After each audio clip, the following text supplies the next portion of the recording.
if you had to carry out a young lady today for Valentine's, how would you show her a nice romantic date? Please bring it home. We're gonna go for some sports. Paint the picture better. A ski trip. Oh. Okay. If I can. Fix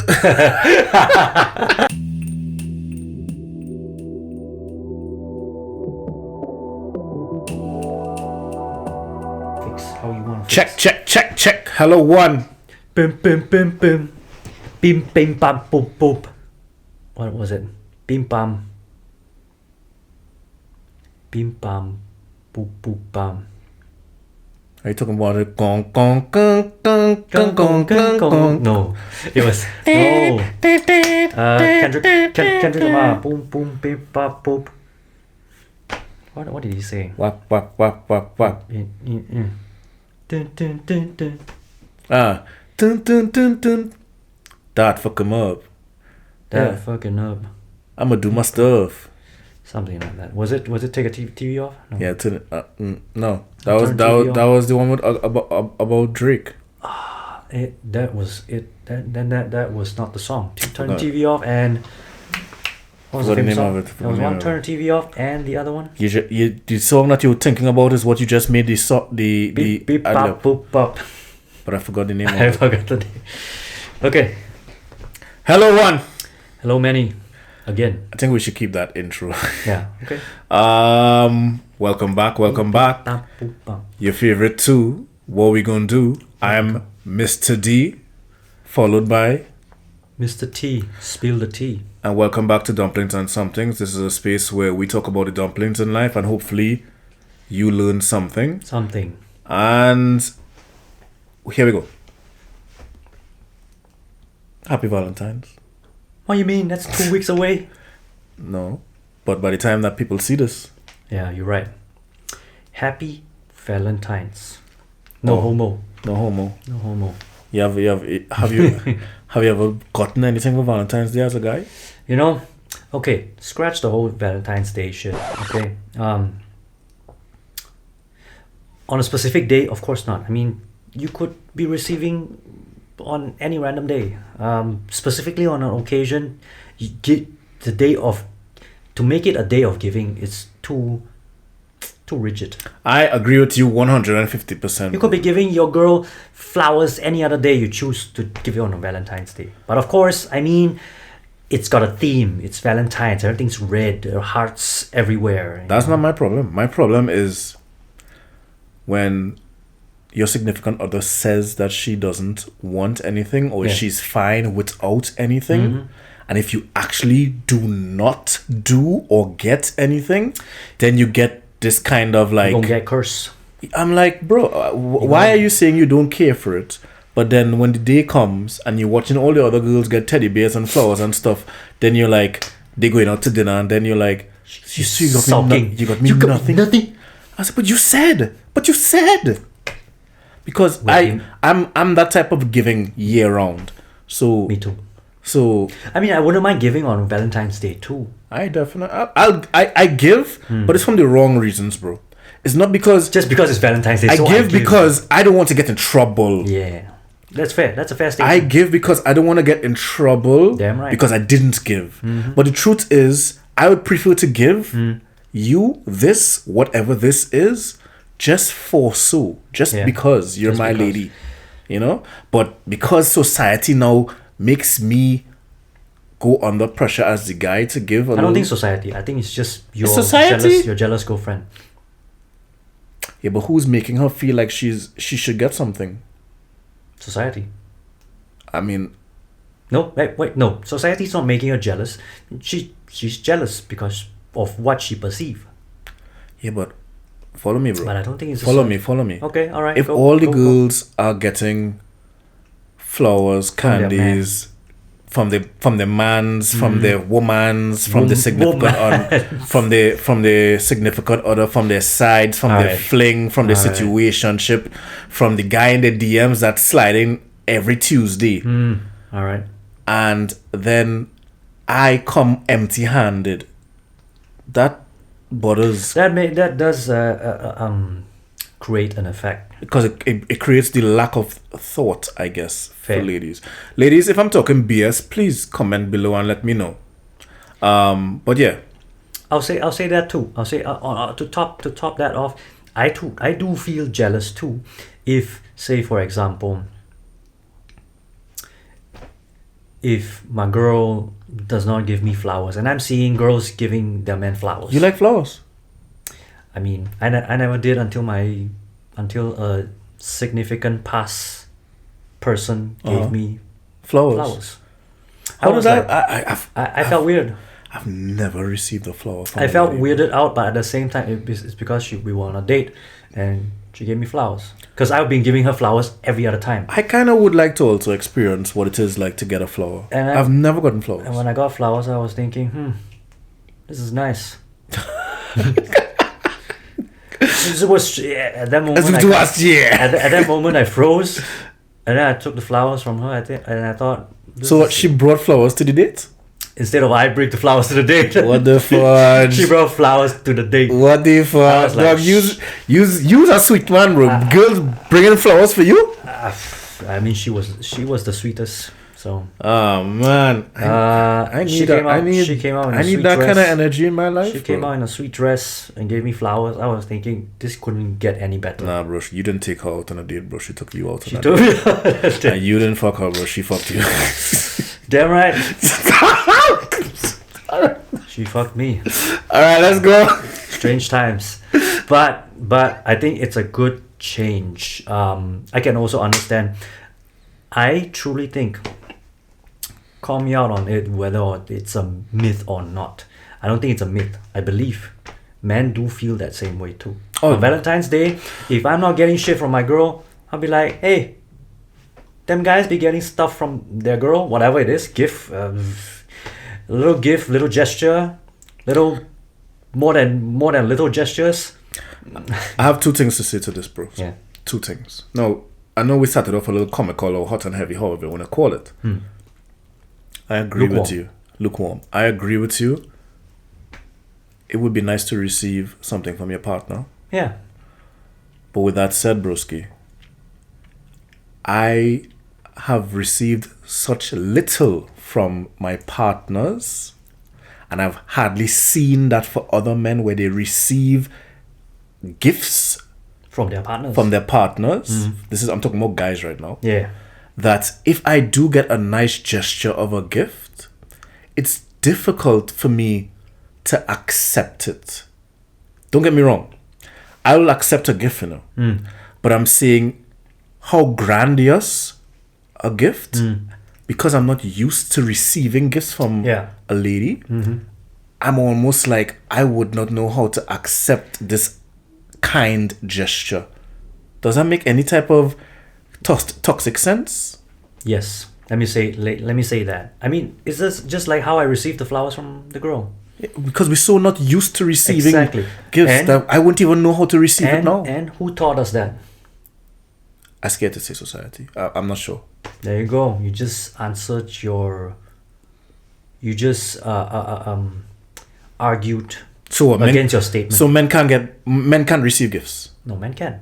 Yeah. Yeah, but you're saying that I was trying to form an argument against. Don't lose it. I'm losing it. Beep beep beep. I lost it. No. You're talking about something about society. Yeah. You're saying that women were tuned by society to receive, to feel, to be envious on Valentine's Day because of their surroundings. But men, same too. We are, in a way, that has nothing to do with Valentine's Day, but we are also tuned by society to feel odd upon receiving gifts from our significant others. Look at you coming with the points for points. You reel it back in. Yeah, you reel it back in, man. Nah, don't worry. Yeah. I think it was well said. Yeah. So, but then that comes back to the very first statement that you said You said you think. I think you think. Shit. You think of women being thought or tuned by society to have this perspective of receiving something for Valentine's Day. But you didn't have to think of it. I'm thinking of the word maliciously, but that's not right. You shouldn't think badly of it. You should think, hey, I got my significant other at this time of the year, and she's still with me. So I should do it. I should give. I should feel good giving. And I will definitely always do it. You should not feel. I will definitely always do it, but you shouldn't feel that you're obligated. You know what I mean? You shouldn't have that feeling. No, I would get my person because I care about my person. Yeah. So I would get my person something. I don't like that if we have a discussion about not doing anything for this particular day, and then this day comes, and when I stand up on what we have discussed, right, and then it's like, but you didn't get anything. That's true. Then I'm like, dog. That's why, men, we have to be vigilant, to be ready at every moment, because sometimes you can't predict your lady. You gotta be ready. You must have a plan B right in your pocket somewhere, right up your sleeve. Scott, because ladies, she gonna say something and you be like, okay, right, plan B. Their feelings change their feelings change very quickly. Yeah. And it took me a while to learn that about women. That as far as male and females go, guys, like, we have this, our hormones kind of just restart every day, and just the same process every day, while with ladies it's a month of different feelings and hormones all the time. So you can have this feeling about one topic right now, and next 2 weeks you have a totally different perspective on it, and or you could be angry right now, and in 15 minutes I could spin you around and make a joke with you, and you're not angry anymore. It's just so quick to change all the time, man. That's why you just like this famous phrase. I don't like how we articulating ourselves on this topic. I think that we sound ignorant. In some ways we do, and we should not deny that. I do not deny that I'm still learning what it is like to be a lady, or I'm still trying to empathize a bit more about how to understand how ladies think and feel. Like, for example, I stopped asking girls what they think about things. I ask them how they feel about things. Yeah. Right? Not because I've found myself in conversations with women where they often say, I can't remember what was said, but I remember how I felt. And that stands out to me. Because I am like, what was said? What was the facts? And sometimes they can't remember the facts, dog. But they remember how they felt about what was said. And I find myself constantly in this back and forth when I'm discussing some type of topic of tension with a lady. I always find myself trying to ask about facts and trying to stick within the facts. But it's almost like they don't... It's not... I don't want to say they don't care, but it's almost like they don't... They see it differently. Yeah, and they perceive it differently, and I don't understand. How can you perceive it differently if there is a fact? There is a fact. No, you did shed some light. I did notice sometimes when I have conversations with females. They don't like to see like the social media world doesn't like when they say females. Oh, what do I say then? You have to say ladies or ladies. Women. All right. Woman. Oh God! Just ladies. No, ladies do it like this. All the ladies. Having a conversation with ladies, I do observed, since you shed light on it, that they tend to bring up how they feel about things rather than saying what they know about the things that were spoken of. That's very interesting. I also find it very interesting. Yeah. And they forgot what frustrates was me. said, but they remember how it was felt. Yeah, it frustrates me sometimes when I'm trying to find common ground, because a long time I used to try to win arguments, but now, depending on the topic as well. But if I'm realizing that I'm having a conversation with any somewhat emotionally intelligent person and they're trying to control their impulses and they're waiting and they're allowing me to speak and then I allowing them to speak, I like to come to a mutual ground, Right. because I think that's only fair. That's true. That we could have a civil conversation and agree to disagree. However, it's difficult. But you also have a weapon in your arsenal now. You know how to approach it by asking how you feel about that discussion rather than what do you think about this discussion. But wait, there's more. Yeah. I might have a weapon in my arsenal. Yeah. But I thought it was sharp, but it wasn't as sharp, because sometimes I ask, how do you feel about it? Yeah. And they still need time to process their feelings on something. So like, even if I ask how you feel about it and I'm hoping to get some type of articulation on the topic, they may not have the right They also way to can't articulate it the right feeling. now. Right. And I'm just like, what am I supposed to work with? Yeah, because Then you just gotta let it. it frustrates me when I can't, or when I know that I want to talk about something that has facts, Yeah. but then I have to be empathetic towards how you feel about something. Yeah. But then the feelings also can't be articulated very clearly yet. So I'm Yes. just like, what do I do? Do I just sit and wait? Sit and wait. And that patience sometimes runs thin. That's true. That's fair. True, maybe not, but fair is you propose a fair argument. All right, I want to get off this topic before we get in trouble. Maybe people just require patience. I think at the end of the day, just like Everyone parents does. always tell you, have some patience. Have some. No matter what it is, have some. If not, ask Jesus. Just kidding. But yes, I think we always need a little bit of patience, no matter what it is. As I say, grace. Some grace. some Like you grace. say, yeah, have grace. Yeah. So Valentine's Day, yes. This by the time this goes out, probably is Valentine's Day. I hope you guys get something and have something. What am I gonna I do? want to get some, but I don't know. I don't have my significant others yet. Slide in his DMs. I want to talk to you about something architecturally that has been bothering me for the past few weeks. What does it have to do with Valentine's Day? No, I'm over Valentine's Day. Oh, shit. Okay. I want to talk about sweets. Oh, continue. And sugar. You have something in your mind? No, just You used to buy chocolate. You wait. what would you? What's your stereotypical Valentine's gift? How would you stereotypically approach it? Valentine's Day. Yeah.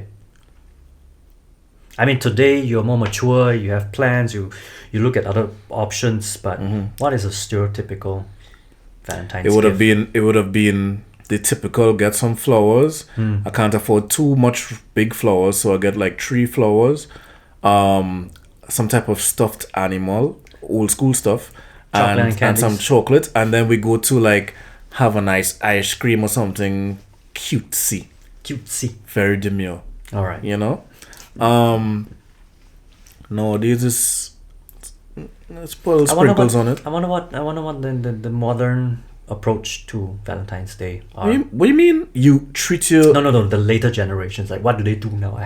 I can't imagine what do they do now. What do you mean, like teenagers or something? Yeah, or teenagers or adolescents. What? I don't know. I don't know. Our days would have been a hangout at the shopping mall. Yeah, with some chocolate, with some I chocolate remember, and candies. man. I remember, bro. I was such a simp when I was in high school. I remember there was this one girl. I got like a card for her, wrote up in the card, got her some chocolates, a little teddy bear. Yeah. And she went to a completely different school that I was going to, far away. So I had to travel All to the like way. where she comes out from her school Wait for her. to wait for her to give her this stuff and to Wow. walk hand in hand. That was high school. was lovers. high school lovers. love shit, you know. Ask me where this woman is now. Where's she at now? With somebody else, with somebody else's son. With somebody else's son. You dig? All right. Yeah, Valentine's Day. I can't think of any other. But yeah, I just got curious about how Valentine's Day has evolved over the decades. Please don't butcher this. You have one shot. If you had to carry out a young lady today for Valentine's, how would you show her a nice romantic date? We'll go. Please bring it home. Bring it home. We're gonna go for some sports. Paint the picture better. A ski trip. Oh. Okay. If I can. No. I mean, within my ability now, I'd say a movie date. Nah, you could do more than a movie date, bro. I know your pockets. You could do more than a movie date. Do a movie date and some steaks. Okay, now we're talking. Yeah. Yeah. Okay. Some steaks. All right. I mean, could just rent the car and go somewhere. I mean but that's still. Yeah. I don't have it off my head like that. That ski trip is a nice flex though. I think a ski trip would be nice. And Valentine's is also a weekend this year, so that's also a nice flex. Carry up a day of snow sports. Snowboard might be fun. I would like to eventually do snow sports. Then you carry out to like a restaurant at the top of the mountain or something. Yeah, no. Alpine restaurants are terrible. Yeah, I mean it's not as romantic, but no. The views are romantic. It's pretty. I'm not denying that the food is subpar. Yeah, not great. At the end of the day, they really love the experience. I mean, if you get some nice steak in a hut, yeah, sure. But I don't know. So far, I haven't experienced any nice Alpine. Maybe those 5-star hotels, maybe you get them. But like your regular, remember we hiked and then we end up at the hut. The food they serve. No, I'm not talking about those types of huts. No. Yeah. I'm talking about like hotel huts. Hotel huts, like at the top of a ski resort. That would be very. It's expensive, very classy. Yeah. Yeah. That's what when you said a day ski trip, I was like, ooh, that's a flex. Okay. I didn't go that far. I thought it was just go ski and then we come home. Hey, let me tell you something, bro. A night over. Let me tell you something, bro. In the Alps. Every bread has its butter. There's someone who's listening to this right now. A day of skiing and coming back home to maybe steaks at home is still a great Valentine's Day. Yeah, maybe. And if that's not good enough for her, then she's not the one good enough for you. You dig? Stamp and sealed. All right. Can we now move on to my architecture topic? Yes, please. I want to talk about California fires. California babies. California fires. You know which I read up a little bit about it as well. You know which fires I'm referring to? Terrible time. Yes, I know. Of course not. That's the only fire. I mean, that is in the highlights at the moment. Sadly, because there are other fires happening around the world. That's true. I find myself a bit 50-50 about my feelings on the topic. What is the for? What is the not? Okay, so facts that I'm working with now from an architectural perspective. You and I have this as our professional background. Yes. Americans build their houses primarily with timber. Yeah. The entire construction industry for housing is done mostly with timber, as compared to where you and I come from, where we do with concrete and our bricks. Yeah, clay bricks. Timber as well for like some parts, but there's a high production in cement and bricks, right? And there's infrastructure set up around that. There's kilns, there's factories, there's cement companies. And I find it so confusing sometimes. I know it has to do with... this is my argument. How is it that we come from lands that are quote-unquote developing countries, but then we build our buildings with this type of weather-resistant materials, these quote-unquote better fire-retardant materials. But climately damaging, apparently. Yeah. But then in the US, this heavily developed workhorse all their houses are still made from timber in this modern time, and then one big fire comes and burns all the houses down. Like, no matter how massive and beautiful these mansions are to a house for a 3-person family, their infrastructure has been around timber. Their factories have been around timber. Hold it, and then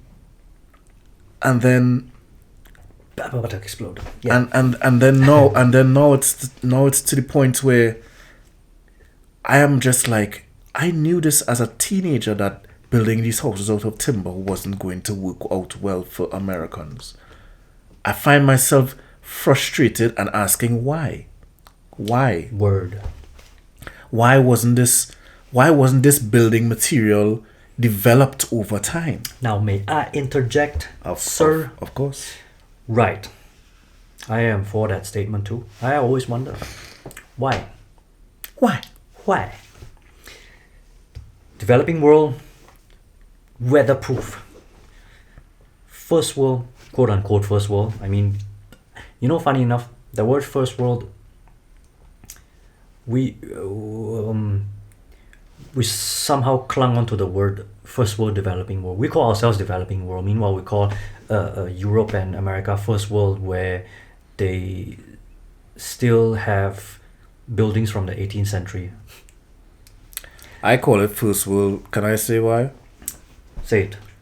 Because they've had systems put in place and infrastructures put in place in places for centuries that they are still developing, that they are still reaping benefits from today.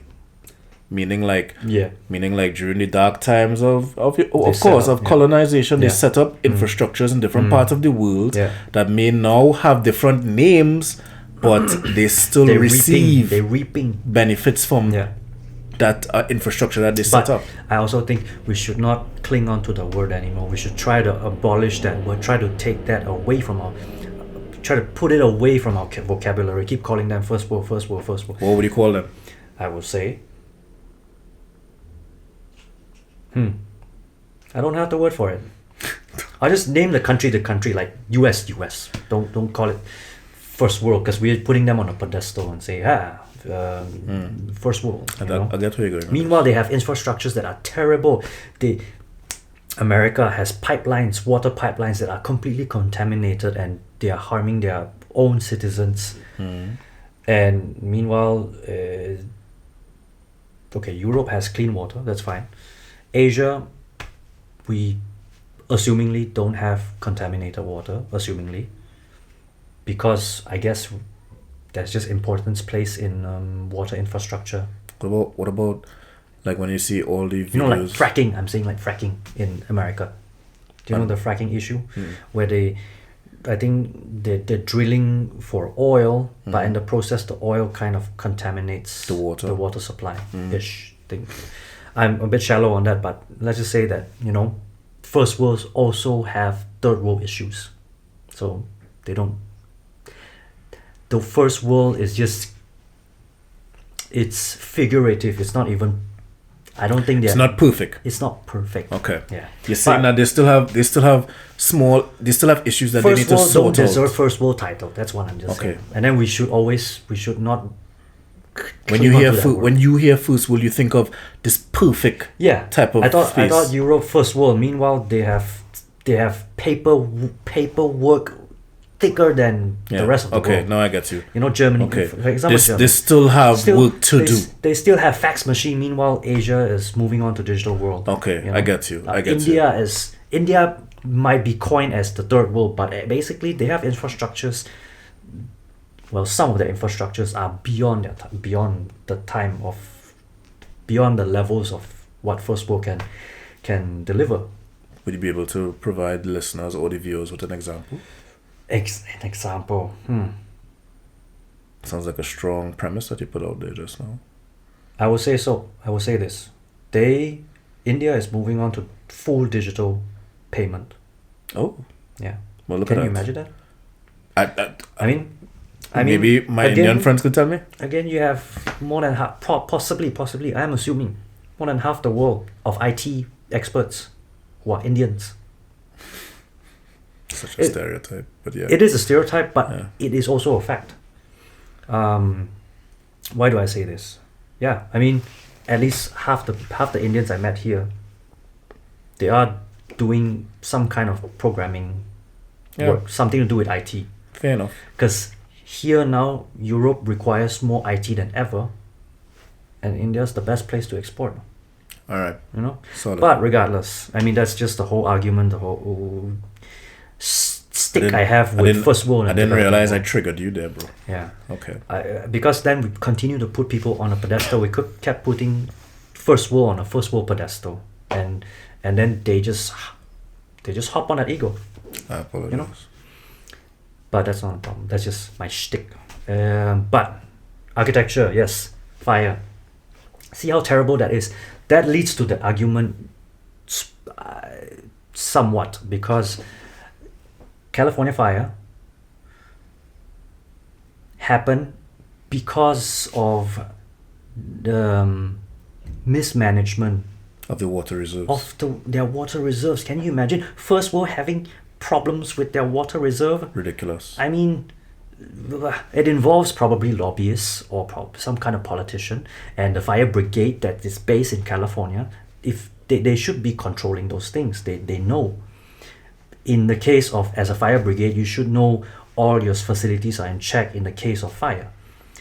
I think that's how I view this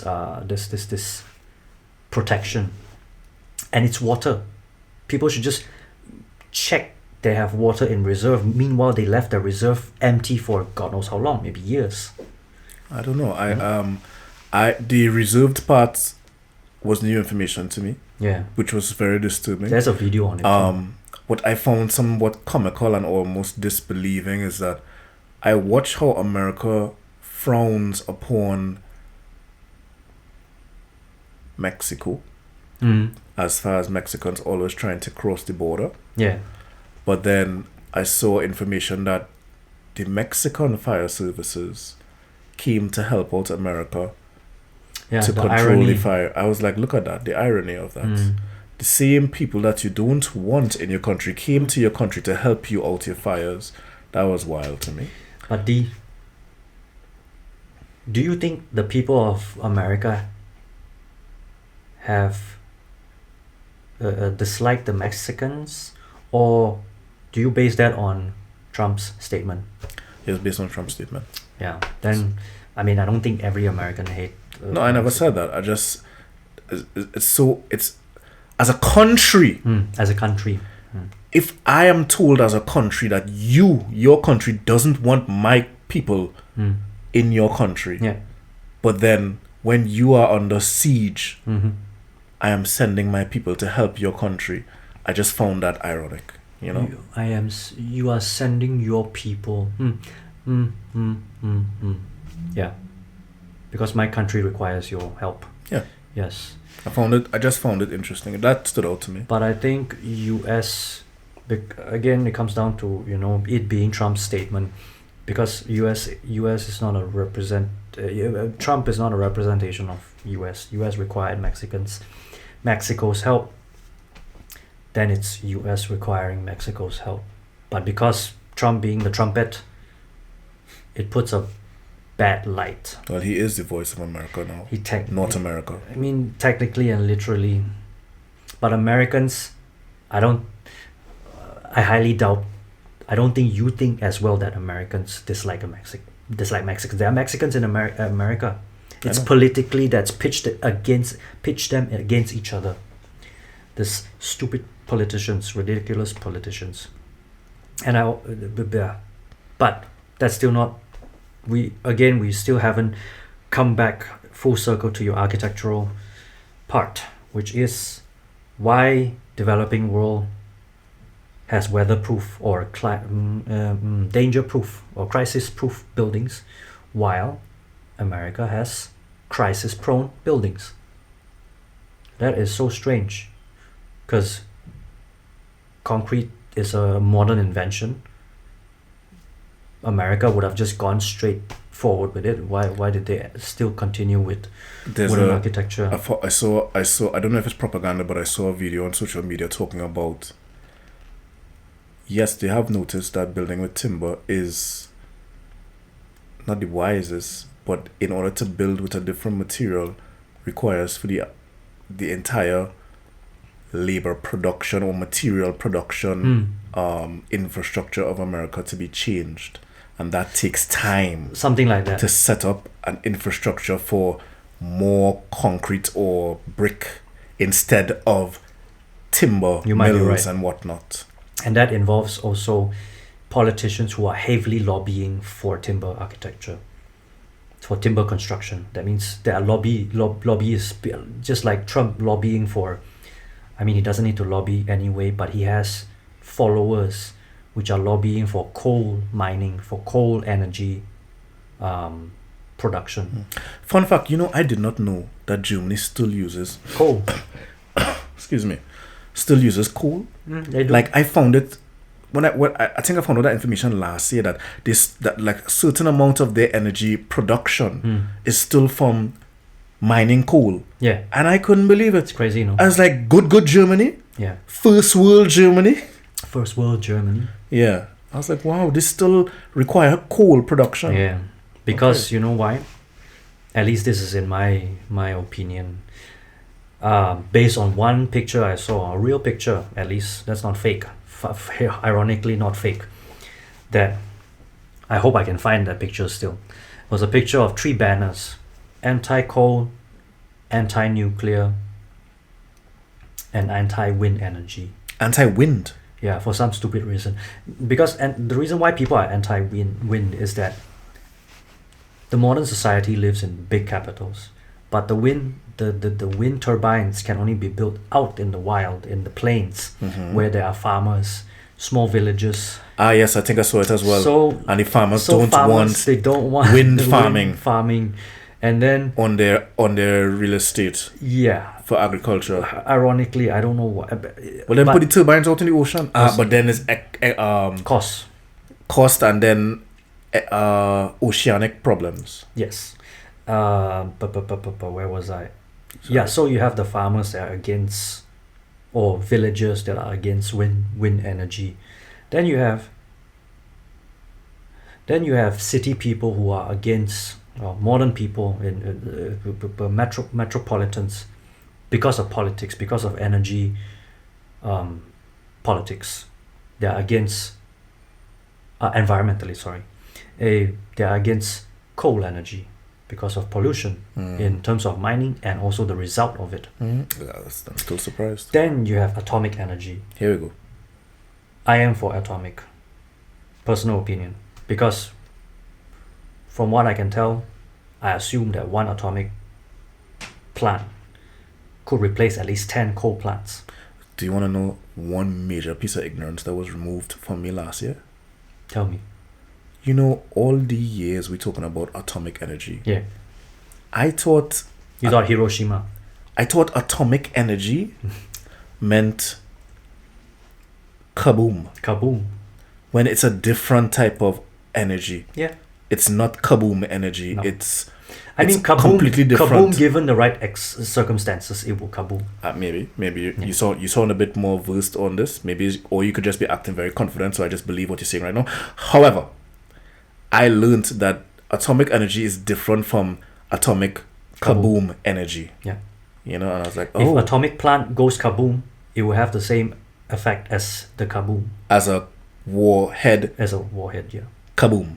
Yeah. Okay. Just like Chernobyl. Chernobyl, when it exploded, it contaminated at least, from what I know, a huge radius of kilometers of environment contaminated. My and goodness. Also destroyed.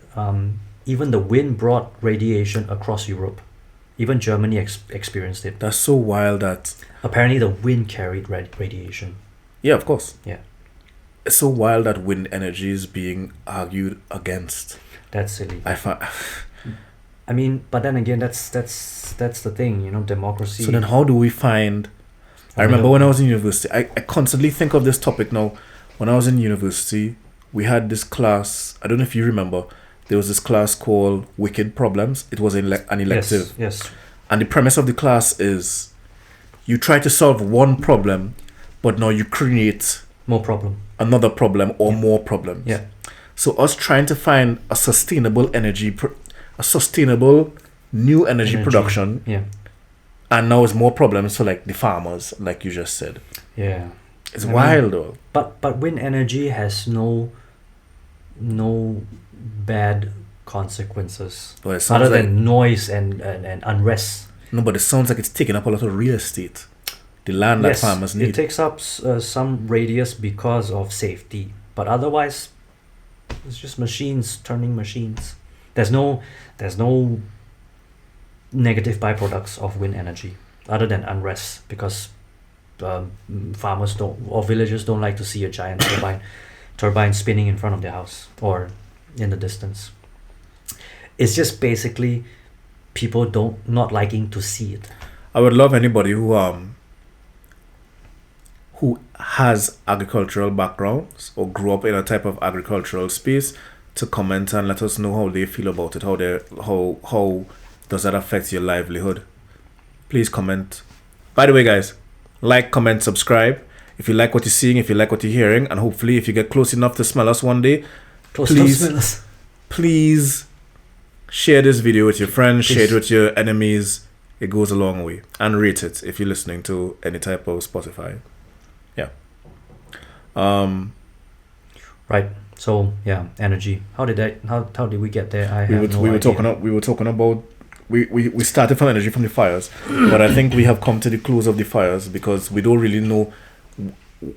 I guess we know that the reason why America hasn't developed different building materials for residential housing because of lobbyists. Yeah. Lobbying. I believe it's a lobbying. It's a whole political industrial it's lobby. An industrial thing. Yeah. It's ridiculous, no? Yeah. Ridiculous. I mean, they would have possibly evaded most of the disasters, such as hurricane or whatnot, if they built in concrete and masonry. Man. I mean, if they continue to just build purely on timber, they would just continue to suffer from the natural disasters. It's such a strange thing. Maybe then again, when you think about it, house continues to be destroyed, insurance are profiting. Oh, conspiracy. That's a conspiracy. Just my conspiracy. I would just think the industry is allowing the damages to happen so that the industry could continue to run. Like the conspiracy about these people. Damn. Well done. Like the conspiracy about right before this fire, or a lot of people's fire protection, fire insurance was cancelled. Oh yeah, I was like, nah. It's not a conspiracy. That is already a marketing strategy. It's real. That's wild, B. Because knowing how can you take away fire insurance from a house? Insurance don't care about you at the end. Luigi's starting to look like a god, you know. People are looking at Luigi like a god. My goodness. Insurances will protect you to some extent, but they won't protect you all the way. Bro, it's business. For a lot of people, their house is their most valuable asset. Exactly. Some people still can't buy a house. I can't imagine the people that and then you just right now. Like I was talking to someone. Just pull out. You know, you just lose everything. Yeah. Not a little things. Everything. Everything. Yeah. Like, okay, Zero. boom. Scenario. Stay with me. Yeah. 5, 4, 3, 2, 1. Fire alarm starts to go off right now in this building right now. In your building. Yeah. 3 things that you're grabbing before you run out. You have to run out in 2 minutes. 3 things that you're grabbing. My wallet, my car keys. Serious, B. If it's within your car keys. If it's within range, if I could reach it, if it's whatever that is at the entrance door. Say, Yuki, it's not like but you prepared for a fire and you have it's not like you're having a baby and you have the bag by the door for when the baby is about to come. Okay, I'm not thinking in this way because I don't have a baby right now. Okay, first is to grab my child. If I have a child, yes. If you have a child. Yeah, if I don't have a child, if I have a dog, first grab my dog. Okay. Yes. Life comes first. In this scenario, I am living home alone. Yes. I don't have no partner. Yeah. No dog, no child. So the first thing I do, grab whatever's at the door, and I go. Grab whatever. Ask me the question. When there's a fire, and you gotta count to 5, first thing you gotta grab. I grab my passport. Oh, okay. I grab. Where you gonna find your passport? Where I know I have my passport. All right, fine. You know where your passport is. Okay. Everyone should know where their passport is. Okay, right. I grab my scholastic documents. Scholastic documents, okay. Because wherever I seek refuge, Yeah. I need to show people that I'm qualified to do work. Because I have to work. Fair. All right. Very practical. And obviously I grab life. Whatever life is in the house with me. Whatever life, there you go. Yeah. Life, I agree with you on that. Because I didn't think from the perspective of having life at home right now. No, life could be a goldfish. I don't know. Yeah, whatever life. Yeah. When there's life. There's this girl I follow on Instagram. She has a tortoise. Massive tortoise. It's called Tiptoe. It's like 100 and like something. A giant 100-year-old tortoise. I think he's like 70 years old. How's she gonna grab that? She had to ask people to help her, put him in a crate, and then put him in the van. And I was like, that's crazy. So she does a video of like the fires outside, getting closer, and then she has to try to lure a tortoise. And it's not like it's a dog that can move fast. Yeah. It's a tortoise. Yeah. So you have to kind of lure it out with some veggies and then be patient. And then in my mind, I was like, bro. I mean, part of it sounds like a comedy to me. Yeah, but just like what you said last week about with Ilion, with Romulus. She needed that tortoise. That's how some people have dogs. Some people have cats. Some people are tortoise. Some people have plants. She has a tortoise. Yeah. So I was like, That's and I still follow up to this day. Yeah. That's where the house is, the house gone. That's But the argument is that some people excuse me guys, I'm just coming off of a cold. Some people don't, in the heat of emergency, people in panic, they don't know what to think. Yeah, they don't know what grab. to think. Yeah. Because they also don't expect that every single thing would be burnt to the ground. Yeah. So they don't know, what do I grab? Yeah. But in my mind, the only thing I could think of was my passport. It seems that these two things are on your mind constantly. For me, when that started, bro, that started with the whole Ukrainian thing. That I was like, bro, if anything started to happen to Germany, I know what I need to grab and I know where I need to go. Maybe I should have that thought in my mind as well. Although I don't think of it constantly. You wasn't in it. For me right now. I was in the cadets, bro. I know how to think tactically. Now I know that my car keys and my wallet are always at the door. So the first thing I'll do is just run if the fire is critically right next to my window. Yeah, I mean, come on. Then the first thing to do is run to the door and grab whatever's at the door. Technically, what I'm saying is wrong, because when there is an emergency, you're supposed to drop everything and just run. Exactly. You're supposed to drop everything. But of course, when you run, you will run through the front door. There's no back door to run to. I mean, if there's a back door at all. If there's a front door, I'll grab whatever is at the front door. If I have to run through the back door... You keep talking more like if you have every single thing close to the front door. Bro, all you have is your shoes at the front door. Yes. So and my... You what? My wallet... It's not at the front door. What are you talking about? Your wallet is wherever you put your wallet last in your house. So it's not at the front door. That's true. Yeah. I think of the old times. When you keep saying, you mean like if you had your wallet on a little shelf or stand? Yeah, stand. Okay, fair enough. Plausible. I live in an apartment. Then my wallet would be not at the door actually, but at close to my bedroom door. All right, boss. Depends on how you place your things, I guess. Like you say, you know your passport. My passport is my wardrobe. Yeah, but you know exactly where in the wardrobe. But if it's too out of reach in the time of crisis. What type of mansion you living in, bro? What type of mansion you living in that you can't reach to your wardrobe? A small. The way you speaking. Bedroom of a slave. I thought you sound like if you living in a building Michael Jordan lives in, bro. I was like, bro. I'm manifesting. I'm manifesting a 2-story mansion. Alright, King, do your thing. Alright. No, okay. In a flat, in this case, we don't have a big space to run out of, so it's easy to reach. when there's a fire, you could still grab your stuff. Yeah. I don't think it's an issue. Yeah. Yeah. Yeah. Cool. So that sums up our discussion. Can we just talk for 5 quick minutes about... Please feel free. I mean, we don't... I want to talk to you about financial stress. I know it's a major segue. I don't know if you have ever been down bad financially. Oh, I was. And I think everyone has some point in their life when they've been down bad financially. How you be down bad? How bad? Like if you're broke, not broken, but you're broke. Yeah. Right? Remember I told you I was down bad and I had to borrow money. Okay. That's down bad. That's really bad. 1 or 2 bills. We don't need to go into the details. Yeah. The premise of Squid Games. Yeah. Where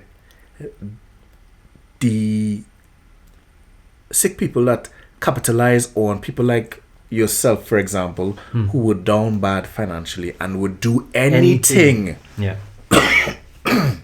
Excuse do me, anything to get out of debts. Right. I find it sometimes speaking to me. Like there's parts of me at certain phases in my life where I would have been like one of those numbers in Squid Games because I've been down bad financially, and for whatever reason, pride, albeit exhausted options of getting out of financial frustration, that I take the opportunity to do something like Squid Games. Yeah. And it just, I constantly say this is a Darnell thought, this is not fact. This is not fact. I think financial stress is the worst type of stress. It is. Some people might argue and say, no, medical stress is the worst type of stress. But I would argue and say, if you have some money, maybe medical stress could be a bit more comforting. That's true. But if you have no bills, dog, if you have no cream, it's like, you're gonna do anything, B. You're gonna do anything to the point where you might even like, for example, like how you say sometimes, even like refugees that come to certain countries with good intentions who are trying to escape from war or something, but they down bad so badly that they take opportunities in crime just to make a little bit of money. You know? Yeah. Sometimes I could kind of empathize with people who, for example, not like, how do I say this? Not like you come to a country to sell drugs. No. But let's say you came to a country as a refugee trying to escape war, and you're in the bureaucratic system of trying to come out of a refuge status, but you haven't gotten any jobs yet. You've been waiting. And then someone who speaks your tongue says, hey, I know a guy who pays X, Y, and Z amount of money if you just drive a panel van or a truck from this destination to this destination. And you just thinking, it's just driving a truck. Yeah. But little do you know that truck is transporting drugs. What? God knows what. Drugs. Could be anything. Guns or other humans. Damn right. You dig? Yeah. And I could see how people can easily find themselves in a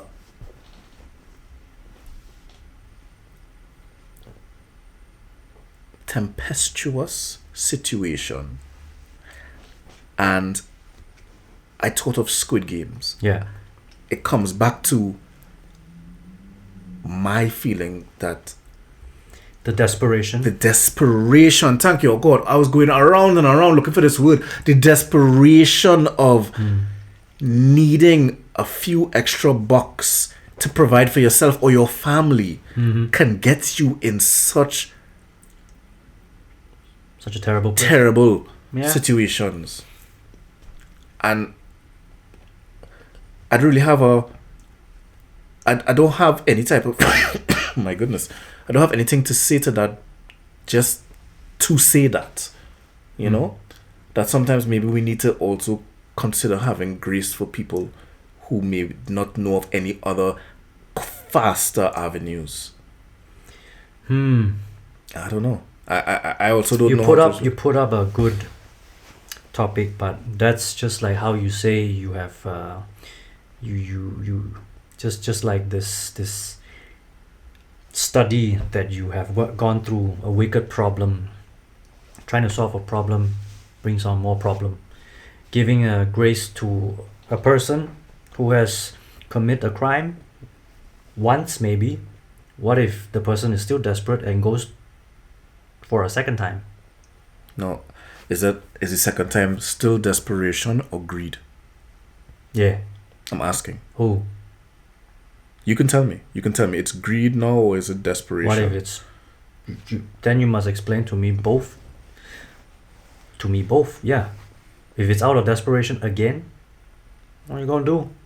I mean, I don't know. Then there will be no end. I agree. Desperation has no end.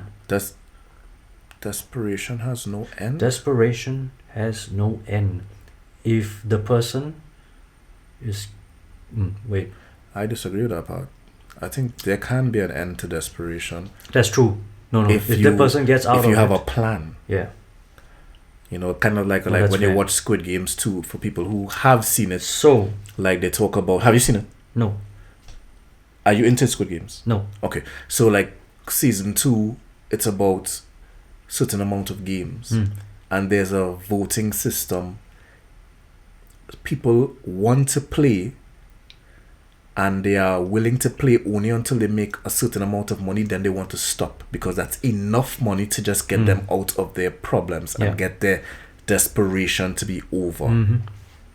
And then the people who have greed that just want to play. But the whole premise of playing Squid Games is that people are going to die for you to make money. I'm aware of that plot, yes. Yeah. So the ones that just want to do it just enough to get out of their problems, I think that is where you have a plan to get out of desperation. Yeah. But then they're the ones who want all the money. Yeah. And that's just like greed, capitalism. I don't really have any type of point of view about this. It just Squid Games opens my eyes to how desperate people can be. Because I even thought of myself, I would have been there, bruv, if I was down bad. I'm not even gonna try and be like, I would have been there. Yeah. I think after the first game and I realized the amount of killing, I'd be like, let me get out of here. I think people who say that I would never is kind of ignorant. I'm not saying that I'm not saying that. Oh, I'm not denying it at all, that the possibility of me being in their shoes is unlikely. I'm not denying that I'm not denying I'm not going to be in their shoes in desperate times. I will be. But at the same time,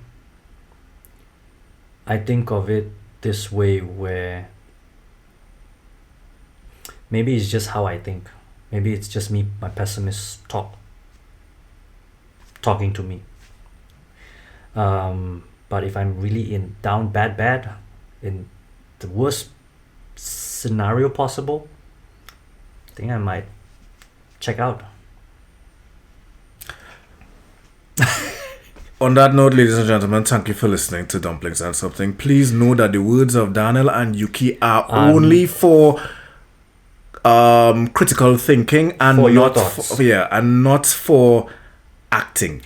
We would just like to say thank you for your time. We do not encourage any form of acts. Anyway, it was still a thought-provoking conversation. A lot of topics today were not really answered properly, but these are just the thoughts of Mr. T and Mr. D.